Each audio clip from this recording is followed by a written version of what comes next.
En Estados Unidos tienen lugar más de 300 movilizaciones en contra de la posible decisión de la Corte Suprema que podría anular el derecho al aborto a nivel federal.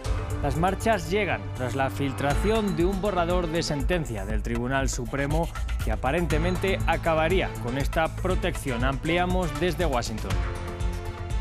Se cumplen 80 días de guerra en Ucrania y continúa la ofensiva de las fuerzas ucranianas que han forzado la retirada de las tropas rusas de la ciudad de Kharkiv, la segunda más grande del país. Las autoridades de Kiev aseguran que el ejército de Moscú ahora concentra su ofensiva en la región de Donetsk, donde continúan los ataques. El presidente finlandés conversó hoy con su homólogo ruso y le anunció sus planes de unirse a la OTAN. Vladimir Putin señaló que sería un grave error. El Kremlin asegura que tomará medidas de precaución adecuadas si la Alianza Atlántica despliega fuerzas e infraestructura nuclear más cerca de sus fronteras. Analizamos. Bienvenidos a un nuevo informativo de France 24, soy Rodrigo Sedano y es un gusto acompañarlos. Comenzamos en Estados Unidos, donde se están llevando a cabo más de 300 movilizaciones a favor del derecho al aborto legal. El descontento social ha crecido en el país luego que se filtrara un borrador de sentencia de la Corte Suprema de Justicia que podría anular la icónica sentencia del caso Roe vs. Wade que protege el derecho a la interrupción voluntaria del embarazo a nivel federal. Nuestro corresponsal en Washington, Cristóbal Vázquez, nos ampliaba la información. Hola, yo los saludo desde la avenida Pensilvania, es por donde transita la marcha a favor del aborto acá en Washington. La alcaldía dio permiso para que 17,000 personas salieran hoy a manifestarse a favor del aborto y en contra de la decisión que eventualmente tomaría la Corte Suprema de Justicia de Estados Unidos de prohibir el aborto, esto a principios de julio, como se conoció a partir de la información filtrada. Miles de manifestantes acá en Washington entonces y en las principales ciudades del país. Se calcula que hay 380 eventos similares a este hoy en todo el país y entonces esta marcha llegará hasta la Corte Suprema donde se termina esta avenida Pensilvania y allá harán este llamado a la acción por parte de los magistrados de que por favor protejan el derecho al aborto. La Corte Suprema de Justicia está al frente del Capitolio, donde también quieren compartir este mensaje de proteger el aborto después de que la semana pasada precisamente se conociera que el Senado no va a tomar medidas para proteger el aborto en Estados Unidos. La Casa Blanca ha dicho que apoya este tipo de iniciativas, este tipo de marchas, pero muchos analistas y críticos dicen que ya es muy tarde y muy poco lo que puede hacer el Ejecutivo teniendo en cuenta la resistencia que hay en la Corte Suprema de Justicia y en el Senado. Y en Ucrania, concretamente en la ciudad de Kharkiv, la segunda más importante del país, tras semanas de intenso asedio por parte de las fuerzas rusas, las tropas ucranianas han logrado replegar a los soldados de Rusia. Según medios internacionales, el ejército de Moscú concentra su ofensiva en retomar terrenos que ha ido perdiendo en la región del Donbass. Veamos más detalles en el informe. En este pequeño suburbio del noreste de Kharkiv, muchas cosas han quedado reducidas a escombros. Las tropas rusas han sido expulsadas de la zona y los residentes han empezado a regresar. Ahora no nos bombardean, solo se dispara nuestra artillería. No hay impacto sobre nosotros. Por lo tanto, se puede vivir en paz. El agua y la electricidad han sido reconectadas. Kharkiv, la segunda ciudad de Ucrania, está situada apenas a 40 kilómetros de la frontera rusa y fue uno de los primeros objetivos de los ataques rusos. En las últimas semanas, las tropas ucranianas empezaron a alejar a las fuerzas rusas en la región hasta el punto de que los residentes han comenzado a regresar a la ciudad y sus alrededores. Como en Saltivka, en el noreste de la ciudad, donde quiera que mires, se puede recordar que hace solo unos días esto era parte de la primera línea. Esto era un campo de batalla. Había explosiones muy fuertes todos los días, a todas horas. Algunas personas al principio querían quedarse aquí, protegiéndose en los refugios subterráneos, pero luego se dieron cuenta de que era imposible quedarse aquí. Más allá, al este de la ciudad, el pueblo de Vilkivka, los ciudadanos que viven allí tratan de seguir adelante con sus vidas, pero quedó en su memoria los recuerdos de la presencia rusa. Los soldados rusos vivían aquí, solían dormir. Presuntamente durante la noche se escondían aquí. Es como un búnker para esconderse de los bombardeos. Dormían aquí, hay una cocina, solían comer aquí. Lo intentaban al menos. Kharkiv y sus alrededores tenían 1,5 millones de habitantes antes de la invasión rusa. Ahora es menos de un tercio de eso.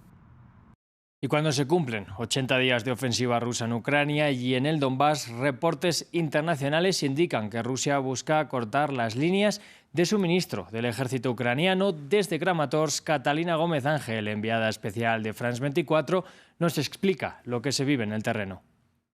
La batalla por la provincia de Lugansk, en esta región del Donbass, continúa en este día número 80. Los bombardeos y los ataques continúan especialmente en esa región cercana a Bilahorivka. Y a pesar de que las fuerzas ucranianas han logrado detener el avance, especialmente de esos tanques rusos, y destruir los puentes militares que han tratado de crear las fuerzas rusas, pues siguen habiendo ataques y bombardeos. Sin embargo, hablando con militares, ellos dicen que están poniendo todas las posibilidades, la cantidad de tanques y armamento pesado para defender esta región es increíble, y es que para ellos es fundamental, especialmente por razones también económicas. Aquí hay grandes industrias, unas de ellas en esta ciudad de Kramatorsk, pero también grandes minas que son importantísimas para la economía del país, al igual que campos cultivados. Sin embargo, y también nos dicen que de esta provincia, si la mantienen, depende el futuro también de otras ciudades como Dnipro o Zaporilla, que también son estratégicas en la economía del país, especialmente por sus fábricas. Así que dicen que ellos en ningún momento van a ceder por la pelea por esta región del Donbass, porque es estratégica para mantener a Ucrania unida y a flote. Mientras tanto, en Kiev, el presidente Volodymyr Zelensky recibió al líder republicano del Senado de Estados Unidos, Mitch McConnell, quien llegó junto con una comisión de legisladores.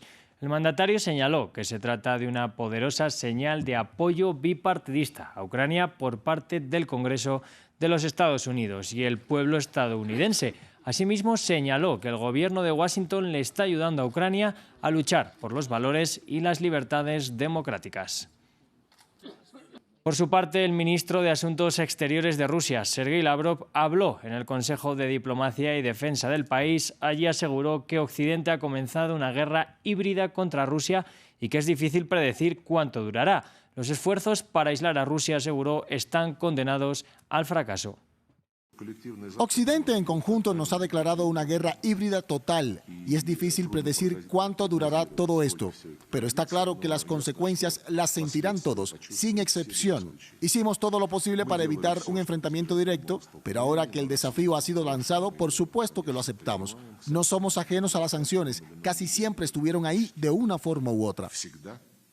Y en medio de la tensión por el deseo de ingreso de Finlandia en la OTAN, el presidente finlandés conversó con Vladimir Putin para comunicarle los planes de su gobierno. A su vez, el mandatario ruso le respondió que abandonar el estatus neutral sería un grave error. Moscú advirtió que tomará lo que califica de medidas de precaución adecuadas si la alianza despliega fuerzas e infraestructura nuclear más cerca de la frontera de Rusia. Para analizar esta información hablamos con Alejandro Corbacho, director del Observatorio de Seguridad y Defensa de la Universidad CEMA en Argentina. Señor Corbacho, bienvenido a France 24. ¿En qué cambia el tablero geopolítico la probable adhesión de Finlandia y Suecia a la OTAN? Finlandia, recordemos, es un país fronterizo con Rusia. Bueno, es serio para Rusia y pone de manifiesto que la política de Putin por la cual justifica el ataque a Ucrania, la invasión a Ucrania, que es frenar la expansión de la OTAN, está yéndole en contra, está haciendo un boomerang y esto hace que si Finlandia ingresa a la OTAN y Suecia lo mismo, se incorporarían otros dos estados y, como usted decía, Finlandia es un país fronterizo. Eso sería un revés muy serio para Putin. Por supuesto, como ustedes están señalando, las posiciones, Putin amenaza que eso sería gravísimo, lo cual es cierto, y que tomaría medidas. Eso no sabemos qué es lo que puede ocurrir. Y por otro lado, Finlandia no sabemos si va a desplegar armas nucleares o no, pero digamos, todavía se está discutiendo si Finlandia va a entrar, porque para ingresar a la OTAN tiene que ser aceptado por unanimidad, y Turquía, que es el país que es un país miembro de la OTAN y de los iniciales, se opone. Por ahora no está muy de acuerdo. Su presidente ha expresado que no lo ve muy positivo. Como usted bien ha dicho, la entrada se podría ver truncada por un posible veto de Turquía que exige a ambos países dejar de apoyar al PKK, el Partido de los Trabajadores del Kurdistán. ¿Sería fácil que se llegara a un acuerdo respecto a este tema y qué supondría esto para Turquía y el conflicto aún latente en el norte de Siria y el Kurdistán iraquí? Bueno, vemos cómo el mundo globalizado está muy, muy conectado.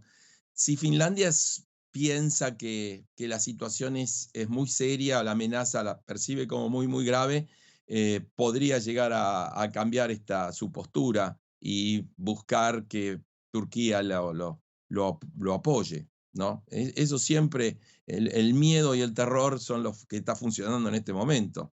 Esto ha hecho que Finlandia y Suecia, que históricamente se mantuvieron neutrales, abandonen la neutralidad. O sea, el nivel de brutalidad que se está viendo, que despliega Rusia en el conflicto, realmente hace que los vecinos se sientan inseguros. Obtener el paraguas nuclear o el paraguas de defensa de la OTAN para Finlandia parece ser que es un valor importantísimo, con lo cual ha abandonado su tradicional postura, ¿no?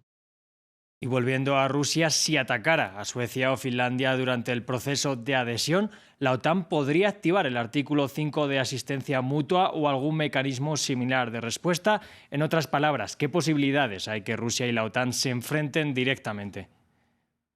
No creo que primero no creo que vaya a suceder, y segundo, si Putin invade Finlandia en este momento, bueno, Finlandia va a tener que defenderse por sí mismo. No, el artículo 5 es ataque a un miembro de la OTAN. Esto quedó claro. Me parece que lo que ha quedado también claro es que todos aquellos territorios que están linderos a Rusia, que no están protegidos por la OTAN, corren peligro.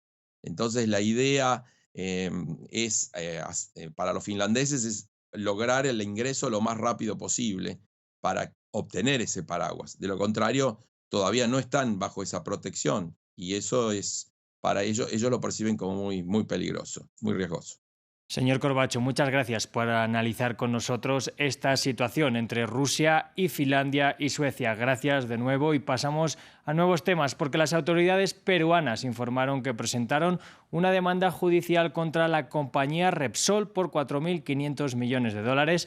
La medida se produce 4 meses después del derrame de petróleo ocurrido en la refinería de Pampilla, que afectó a las costas peruanas. Desde Lima, Francisco Zacarías, corresponsal de France 24, nos daba más detalles. El gobierno peruano demanda a la empresa española Repsol por 4.500 millones de dólares en representación de 700.000 personas afectadas por el derrame de petróleo ocurrido el 15 de enero en el mar de Ventanilla, al norte de Lima. El Instituto Nacional de Defensa de la Competencia y de la Protección de la Propiedad Intelectual, INDECOPI, presentó ante una corte la demanda civil de indemnización por daños y perjuicios contra Repsol y otras 5 compañías aliadas. El caso busca una valorización abstracta de 3.000 millones de dólares por los daños causados y 1.500 millones de dólares por el daño moral a los consumidores, usuarios y terceros afectados. Julián Palacín, presidente de INDECOPI, el organismo que llevará a la corte a Repsol, dijo que esta demanda podría generar jurisprudencia en casos de derrame de petróleo que producen perjuicios por contaminación del medio ambiente. Este domingo se cumplen 4 meses del derrame de 12.000 barriles de petróleo de Repsol en el mar de Lima, que impactó a más de 15.000 hectáreas, 46 playas, 2 áreas naturales y dejó más de 600 especies muertas. Este es uno de los peores desastres ambientales ocurridos en el litoral peruano, que también ha cobrado un alto costo social, dejando a miles de pescadores y comerciantes sin empleo. Y en noticias de América Latina, el cuerpo de Marcelo Pecci, el fiscal antimafia paraguayo asesinado en Colombia mientras disfrutaba de su luna de miel, llegó a Asunción, la capital de Paraguay, en medio de un fuerte dispositivo de seguridad. Allí fue recibido y honrado por familiares, amigos y autoridades del país. El presidente de Paraguay, Mario Abdo Benítez, decretó en la noche del viernes 3 días de duelo. Y cerramos con la victoria del Liverpool del colombiano Luis Díaz en la FA Cup de Inglaterra, el año que el torneo cumplía 150 años. Los Reds se llevaron la victoria por penaltis frente al Chelsea en un partido que acabó 0-0 y en el que destacó Luis Díaz en el ataque del Liverpool por el flanco izquierdo. Positiva victoria para el Liverpool antes de la final de Champions frente al Real Madrid. Por su contra, su estrella, el egipcio Mohamed Salah, acabó el partido lesionado. Con estas imágenes acabamos este informativo. Sigan conectados.